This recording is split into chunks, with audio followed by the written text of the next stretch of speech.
您现在看到的画面是最近几天发生在美国西海岸洛杉矶城市街头的一幕。大家可以看到了，有人在挥舞着墨西哥的国旗啊，有些呢车辆呢被烧毁了，然后呢，国民警卫队也包括警察直接用橡皮子弹、催泪瓦斯啊，去驱散这些暴力抗议的群众，冲突的烈度非常高啊。大家都知道啊，洛杉矶这个城市历史上发生过好几次骚乱。最著名的是1992年那次大骚乱。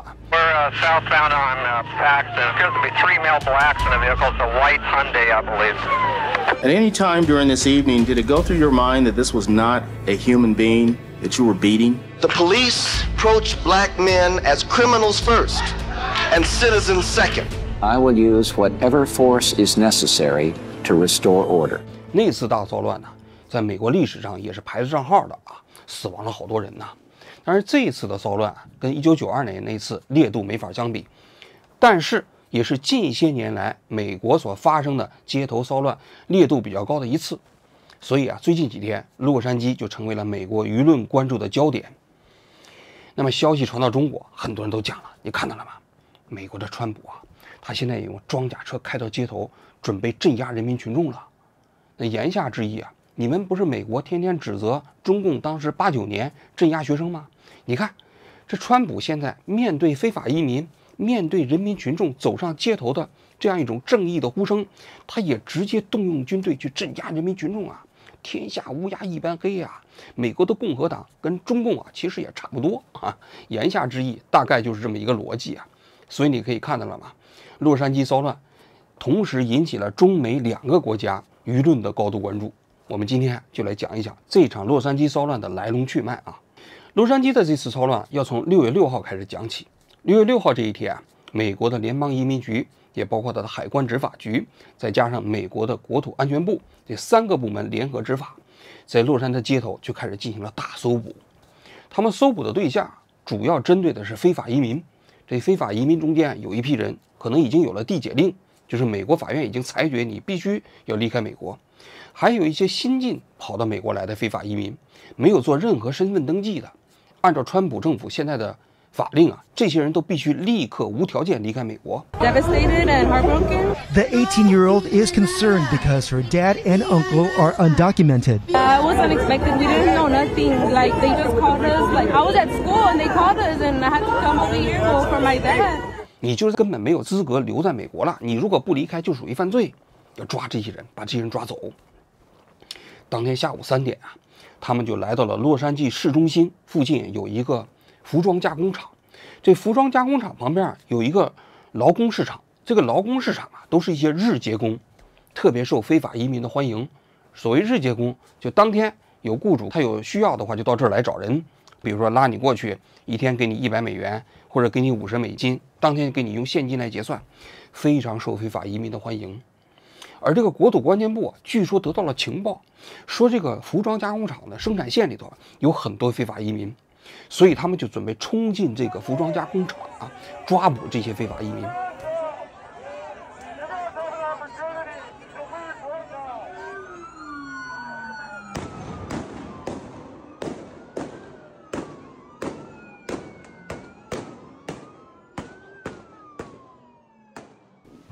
看在现场的画面，前面他们是装甲车开路，车上都是一些这个持枪核弹的这些安全人员后面要掩护2辆白色的轿车冲进工厂。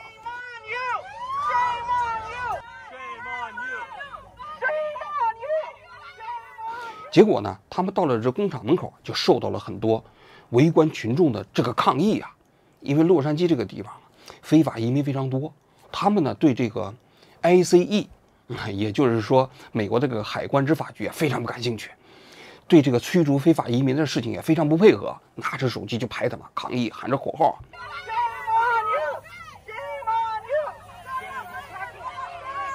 那么这些国土安全部的这些执法人员就往工厂冲的过程中，就跟这些示威的群众发生了冲突，结果有些人就被这个国土安全部的人给抓起来了。据国土安全部的人讲，说这些人妨碍执法，因为美国的这些联邦人员执法过程中，你但凡要是阻挡的话，那抓你不商量结果没想到他们抓的过程中间，抓的这个人呢还有点来头，这个人叫胡尔塔，他是美国加州一个比较著名的工会的领导人。这个工会啊，据说有70万移民工人，那他这个规模非常大。所以这个胡尔塔呢，平时一贯是支持非法移民在美国的居住。他就讲的劳工正义跟移民正义这是相等号的。言下之意啊，就是在美国加州居住的这些移民，包括非法移民，都是属于劳工正义的一部分。在奥巴马时期啊，奥巴马总统还授予他什么时代先锋称号，认为他了不起。结果到了川普时期，那川普大家都知道，对这个非法移民是非常非常的不友好的，就准备驱逐他们呀。在这个洛杉矶的街头，这个胡尔塔就准备参与到这个抗议的群众中，结果没想到被国土安全部的人给抓走了。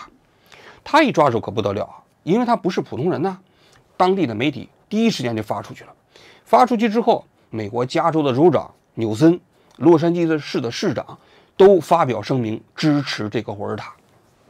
事情不就闹大了吗？说当天晚上就有很多上百名群众啊，就围在了洛杉矶的联邦政府大楼门前抗议。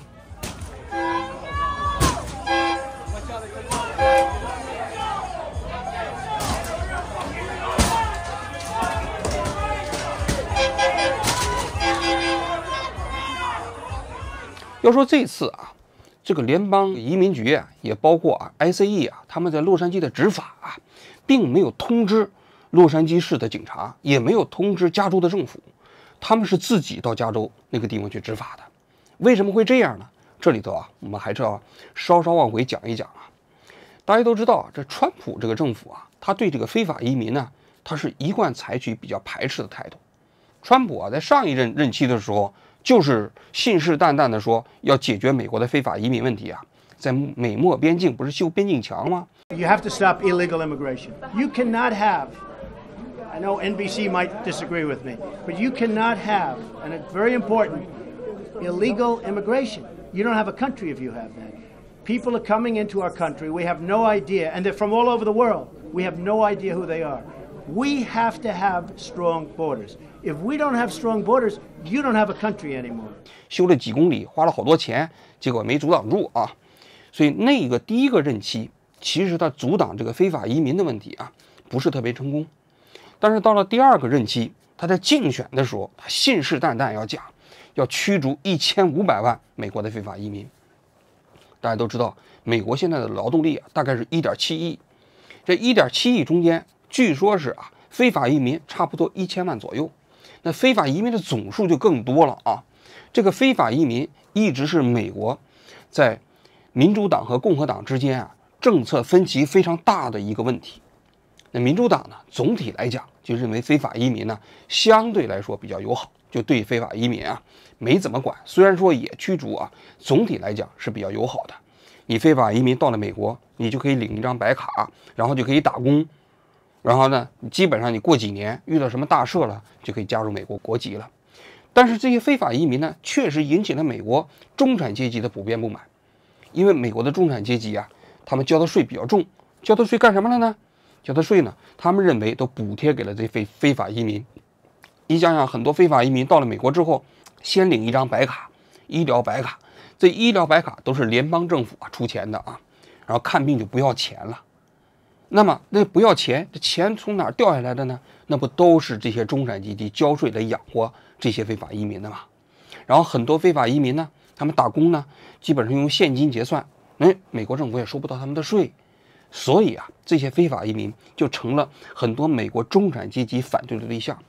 我一直认为啊，川普这次能够当选啊，虽然他那个民粹主义的主张啊是一个非常重要的原因，但是非法移民的政策的确获得了美国很多中产阶级的支持，所以最后川普呢能够赢得这次美国大选啊。川普这次上台之后呢，他的非法移民的这个政策就开始加紧了，比如说他给那个美国的海关执法局下指标嘛，过去一天也就抓1000人，他说不行，这里一天抓3000人。Under President Trump's leadership, we are looking to set a goal of a minimum of 3,000 arrests for ICE every day, and President Trump is going to keep pushing to get that number up higher each and every single day so we can get all of the Biden illegals that were flooded into our country for 4 years out of our country. And we can't take the risk of letting these Biden illegals roam around freely so that the next American daughter can get raped, the next American kid can get murdered, the next American family can get splintered and torn apart by people that came into this country unchecked, uncontrolled, unvetted, uninvited by the American people. 一天抓3000人，一年就抓100万，抓100万，实际上距离他的目标很远。你想想，你一年抓100万，4年也就抓400万。他自己此前信誓旦旦的说要驱逐1500万非法移民呢，那实际上这个目标是非常难实现的啊。与此同时，他在今年5月份呢还宣布说，你要是非法移民啊，你要想离开美国，我每个人奖励1000美元，你只要愿意离开美国。但是很多人都批评了，说1000美元，1000美元谁离开啊？好不容易走线跑到美国去，对不对？1000美元不构成吸引力啊！你要知道，欧洲，我看在挪威、瑞典那些国家，为了奖励那些非法移民离开这个国家，动辄都是给上万欧元呢。那你想想，这个美国给1000美元，哪个非法移民愿意通过这种方式离开美国呢？所以啊，他这个非法移民的政策虽然日渐趋紧。但实际上，距离他的政策目标差别还是挺大的。总而言之，他在这个今年年初之后开始大规模的抓捕这个非法移民，很多非法移民被抓起来之后关到移民监狱啊。那有些移民监狱的律师就讲，他说这些人呢已经造成人道灾难。About 25-30 people in each pod. There's some benches. The vast majority of them are sitting and sleeping on the concrete. It's really cold.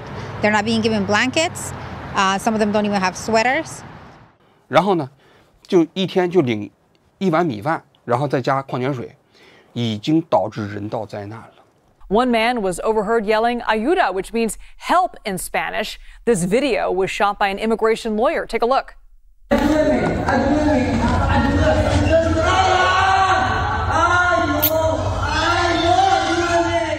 但是就在这种情况下，特朗普呢依然要强力推进他的非法移民的政策，所以在今年的6月份呢，他就准备拿加州下手。为什么要在加州这个地方他要搞大规模的活动呢？也有原因啊，因为加州这个地方过去都是民主党的大本营啊，他们对整个这个非法移民的政策是比较宽松的，尤其是洛杉矶这个城市。洛杉矶这个城市啊，非法移民差不多就有100万。而且洛杉矶这个城市看到了川普啊当选美国总统之后呢，他在去年12月份还专门通过了一项法律，这项法律他就知道川普上台之后要对非法移民下手，所以他通过了一个非法移民庇护的这么一个法案。Without objection, it is passed.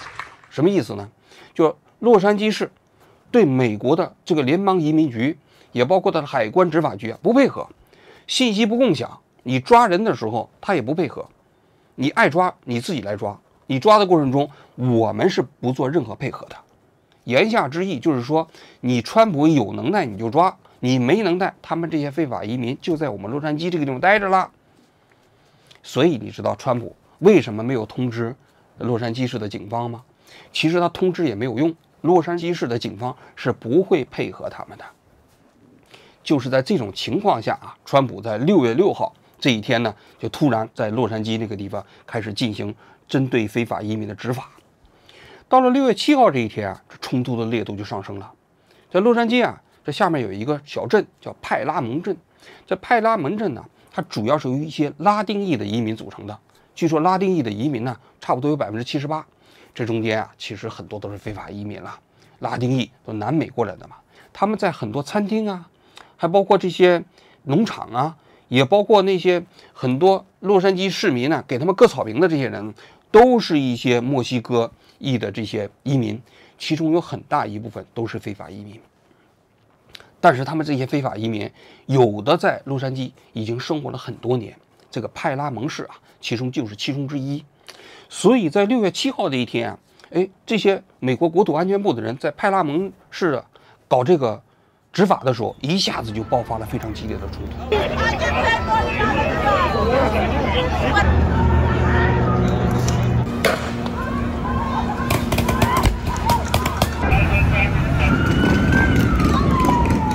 当场就有2辆汽车给烧了，包括那101的高速路也给堵上了啊。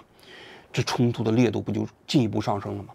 这冲突的烈度上升之后，这特朗普就坐不住了。特朗普就说：“他说大家可以看一下，那个地方已经乱了，已经发生暴乱了，得派军队进去。”言下之意，他是准备马上派国民警卫队进入到洛杉矶。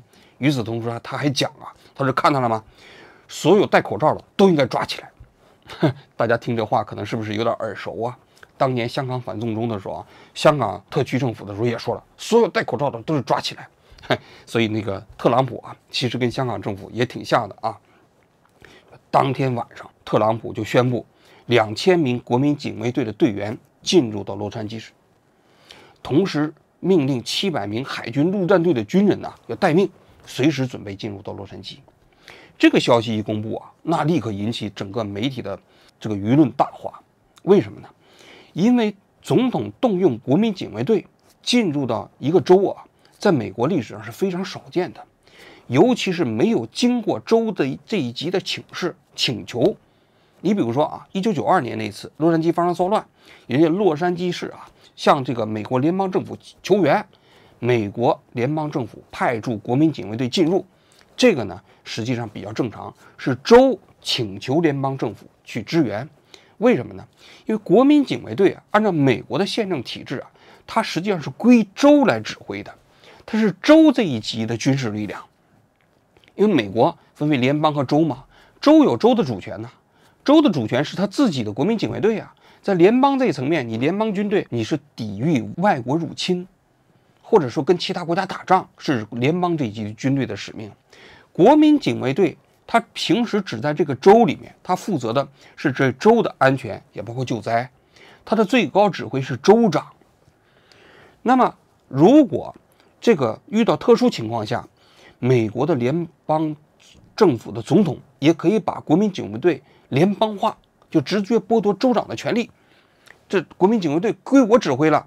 但这种情况下只有2种可能。第一种可能，遇到叛乱了，你这州长啊，其实你瞎指挥这个国民警卫队，那这个时候美国总统可以直接把国民警卫队联邦化。另外就是遇到你地方政府没办法处理的那些情况，比如说公共安全乱到一定程度了，你这个州也解决不了，这个时候呢，联邦政府的总统呢也可以不经过州长的同意，直接派驻国民警卫队进入到这个州。但是这种情况在美国历史上非常少见。在这一次之前，2025年之前，上一次美国总统不经过州这一级的请求啊，直接把国民警卫队派驻到这州一级里头去执法的，是1965年，这已经过去了60年了。大家都知道，上个世纪60年代、50年代的时候，是美国平权运动啊风起云涌的时代。那个时候呢，也是美国社会非常撕裂的时代。你比如1957年，当时美国联邦最高法院裁决说，那个种族隔离制度必须废除。当时美国有一个州，他当时啊，那个白人的学校有9名黑人的学生要进入到这个学校上学，这个学校呢不同意，结果这个时候要想进入这个学校啊，当地的州长拒绝护送这9名学生进入到学校，结果美国总统就直接下令国民警卫队护送这9名黑人学生进入到这个学校。所以那个时候美国的社会是高度撕裂，联邦政府为了保护最高法院的这种判决的这种严肃性，那跟州之间发生了冲突。那1965年也是如此啊，当时美国呢阿拉巴马州就拒绝保护民权运动的游行，结果后来也是美国政府直接派驻国民警卫队护送这些游行的民众的安全。所以你可以看到了吗？都是在美国啊，就当年社会运动非常撕裂的时候才有可能出现这种情况。而这次情况也差不多啊，因为围绕着非法移民问题，美国的联邦政府至少跟这些民主党执政的这些州之间的冲突是非常激烈的。所以在6月7号这一天啊，川普就直接派驻了2000名国民警卫队进入到了加州，进入到了洛杉矶街头。到了6月8号这一天啊，冲突就升级了。你想想，国民警卫队进入到这个洛杉矶这个城市，那首先加州的政府就不干了，加州的州长当天他就给这个川普先发了一个声明，要求收回这项权利，认为川普这项权利违法，因为他应该是这个国民警卫队的最高指挥嘛。同时，美国有22个州都是这个民主党执政的，这个州的州长啊，联名就说这个行为实际上是不符合美国宪政的惯例的，就是你川普你搞这种方式啊，实际上是侵害了美国的这个宪法修正案的第10条。所谓的宪法修正案的第10条是什么意思呢？就是说美国联邦政府的权利啊，只在美国宪法的明确授权之下你才有。那么如果美国的宪法没有授权的这个权利啊，都归州以包括美国人民所有。那言下之意，如果美国的宪法没有规定你这个联邦层面可以这么做，你就不能这么做。那么这一天呢，也或许是国民警卫队上街啊，有激发了群众啊，美国这个民众更大的反应啊，所以这一天的冲突在洛杉矶的街头啊，烈度就更高了。所以大家可以看，举国旗的、举墨西哥国旗的就发生在这一天。然后这国民警卫队那也不含糊啊，直接可以打橡皮子弹。所以大家可以看，澳大利亚有个女记者现场正在报道呢，结果一发橡皮子弹打到她腿上啊。这个冲突的烈度确确实实是非常高啊。但是因为国民警卫队呢，它确确实实跟警察不太一样啊，那是属于军队啊，所以啊，他这一天上街之后呢，虽然经过了民众的这个比较激烈的冲突啊，这一天据说冲突有10几个人被送到医院，但是好在这10几个人呢都没有什么生命危险。这10几个人中间主要是抗议的群众，当然也包括部分的执法人员。但是过了这个6月8号这一天，整个这个冲突的烈度就下来了，所以最激烈的就是6月8号这一天。但是围绕着这一次的这个冲突啊，双方在民主党和共和党之间啊，这个舆论战那才刚刚开始。比如说啊，这个加州政府啊就宣布要起诉联邦政府，起诉联邦政府就说你这个川普啊派驻国民警卫队进入到了洛杉矶街头，这件事情是违反美国宪法的。为什么说他违反美国宪法？因为川普这次啊，他其实动用国民警卫队啊，他不是引用的美国的叛乱法，因为叛乱法就规定你已经发生暴乱了，那你直接可以把这个国民警卫队联邦化。他引用的是美国一个什么武装什么这个军队的一个法律的第10条，这个第10条啊，相对来讲啊，它的这个权限比那个叛乱法要低，就是这些国民警卫队也包括海军陆战队进入到洛杉矶的市区，他没有执法权，他只能维护联邦机构的这个机构的安全，也包括人员的安全。但是啊，加州就认为你这个理由牵强，牵强的理由是什么呢？就是说，首先这一次的针对非法移民对美国国土安全部执法人员的这个抗议啊，它到没到叛乱的程度？是不是叛乱呢？那么加州肯定认为不是叛乱，只是对你这个执法行为的抗议。那么美国联邦政府认为这就是叛乱呐，你直接对这个联邦政府的执法人员你采取这种袭击的手段，这是双方的一个分歧啊。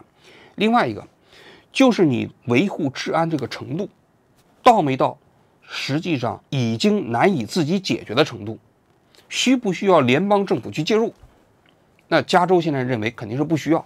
他说现在有些地方啊，虽然说有些冲突，但是这个冲突是小规模的，烈度很低，我们洛杉矶市的警察能处理，没需要你们联邦政府介入，我们都没请求你帮忙吗？那跟1992年不一样吗？1992年我们请求你帮忙了嘛，这次我们自己根本没有请求你帮忙的情况下，你就越俎代庖，你就直接派军队进来了，那这个属于你其实是越权。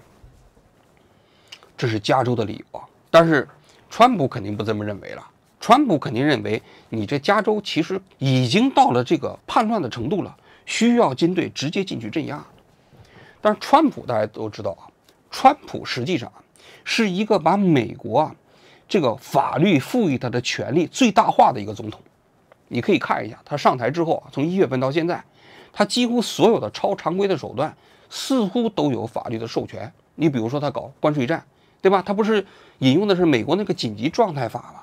他宣布紧急状态了，他就把国会的权利给绕开了，直接宣布这个东西关税是多少，关税是多少。过去这是国会的权利啊，所以川普是把美国这个法律授予总统的最大可能的权利都动用上了，所以他其实只要有这有可能的授权，他都用。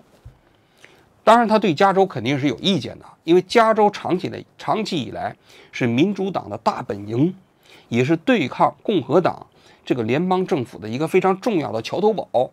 这加州的这个州长那是不服这川普的，所以川普啊动用这种方式，在我看来啊，也有要对加州啊采取一些就是所谓的这种杀鸡害猴的这样一种这个背景。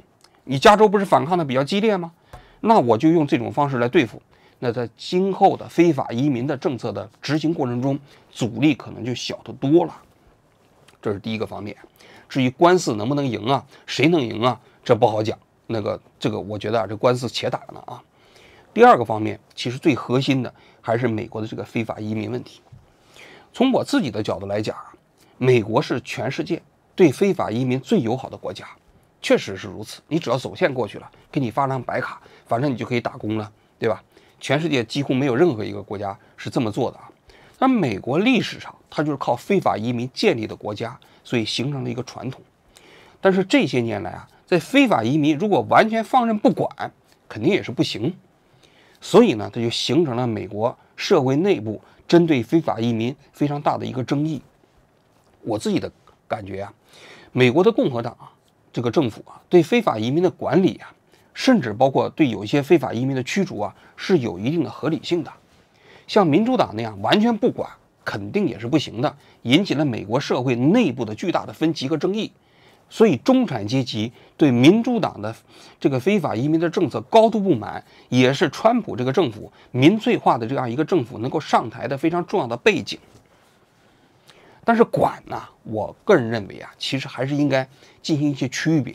你比如说啊，你这个走线过来的，或者说你有犯罪前科的，这些人你都应该管，都把他驱逐出去啊。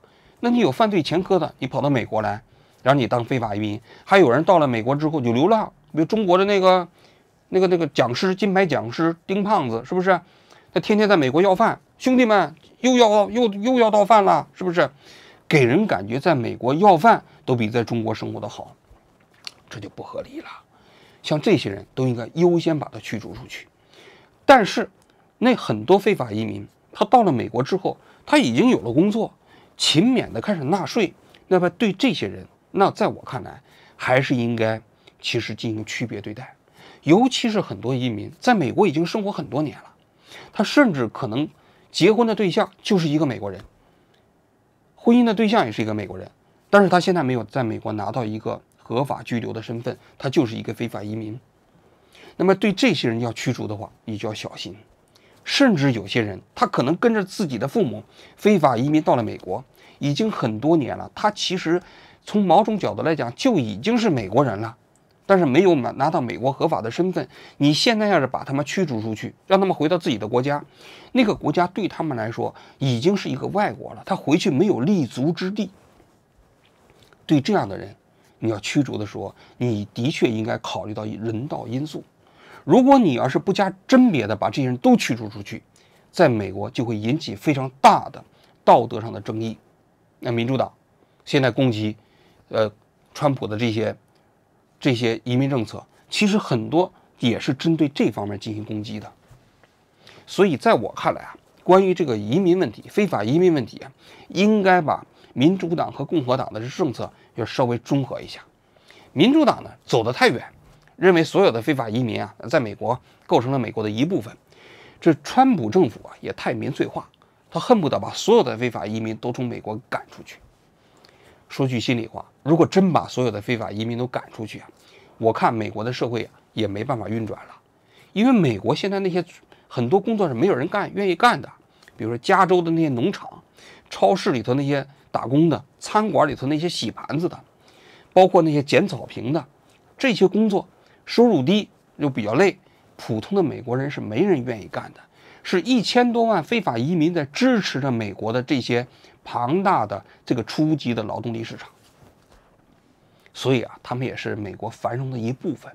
那么这些人也应该有在美国获得长期居留的这样的一种权利。所以啊，美国的这次加州的这次街头的骚乱呢，实际上是美国长期以来移民政策最终所形成的冲突的焦点。当然了，在我看来啊，其实美国这次的冲突啊，跟中共啊镇压那次89民运还是有本质的区别啊。具体论述，我觉得就不需要论述了啊。其实没有必要做这种比较，但最核心的还是美国社会内部的政治危机所导致的。那么至于这个美国的非法移民的政策未来到底会怎么走，其实我也不是很乐观。就是川普现在在政策层面上他非常紧，但是在执行层面上，由于美国是个联邦的体制，如果州这一级不配合，其实他可以做的那个所谓的政策的施展空间是极其有限的。这既是美国制度的优点，也是美国制度的缺点。所以啊，在我看来，未来这个非法移民问题的争议还会长期困扰着美国社会。好了，我今天就讲到这里，谢谢大家。